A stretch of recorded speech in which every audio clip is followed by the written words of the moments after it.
ఎడారిలో సెలవు. నవంబర్ 21వ తేదీ కొరకు వ్రాయబడిన ఈ భాగాన్ని మీకు చదివి వినిపిస్తున్నది సహోదరుడు పాల్ సుందరం. నీ మార్గము యెహోవాకు అప్పగింపుము. 37వ కీర్తన 5వ చరణం. నిన్ను ఇబ్బంది పెడుతున్నదేదైనా వెళ్ళి తండ్రికి చెప్పు. దాన్నంతటినీ తీసుకువెళ్ళి ఆయన చేతుల్లో పెట్టు. అప్పుడే ప్రపంచమంతా పరుచుకుని ఉన్న కంగారు పెట్టే తత్తరపాటుల నుండి విముక్తుడి అవుతావు. నువ్వు ఏదైనా చేయవలసి వస్తే, బాధను భరించవలసి వస్తే, ఏదైనా కార్యాన్ని తలపెడితే వెళ్ళి దాని గురించి ప్రభువుతో చెప్పు. దాన్నంతటినీ ఆయనకి తగిలించు. ఇక నీకు దిగుళ్ళేమీ ఉండవు, ఆందోళన ఉండదు. తాపీగా ప్రశాంతంగా నీ పనిలో నమ్మకంగా ఉండు. నీ కార్యభారాన్ని ఆయన మీద పడెయ్యి. నీ దిగుళ్ళన్నిటినీ నిన్ను కూడా చాపలాగా చుట్టి నీ దేవుని వీపు మీద వెయ్యి. నేడు చుట్టూ నమ్మకమనే కంచె కట్టు. ప్రేమతో దాన్ని పూర్తి చేసి హాయిగా దానిలో కాపురం పెట్టు. రేపు వైపు చూడకు కన్నెత్తి. రేపే ఇస్తాడు దేవుడు రేపును జయించే కత్తి.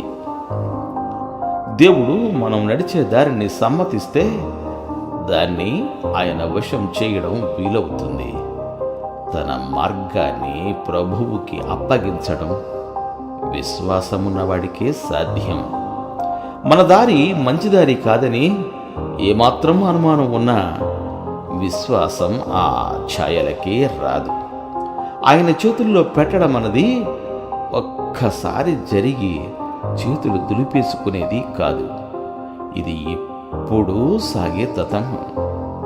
ఆయన నడిపింపు ఎంత వింతగా ఊహించలేనిదిగా కనిపించినప్పటికీ, కొండ అంచుకి ఎంత దగ్గరగా ఆయన నిన్ను తీసుకువెళ్ళినప్పటికీ ఆయన చేతుల్లోంచి కళ్ళాన్ని లాగేసుకోకూడదు.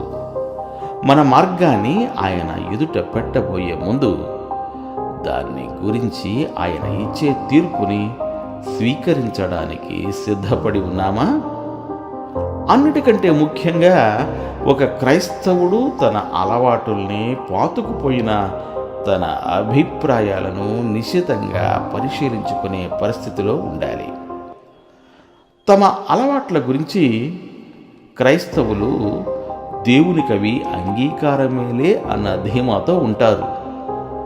కొందరు క్రైస్తవులు ఎందుకంత భయంగా ఉంటారు? సమాధానం స్పష్టం. వాళ్ళు తమ మార్గాన్ని యెహోవాకు అప్పగించలేదు. దాన్ని దేవుని దగ్గరకు తీసుకువెళ్లారు గాని తిరిగి తమతో తెచ్చేసుకున్నారు. దేవుడు మేము దీవించుగాక. ఆమేన్. ఆమేన్.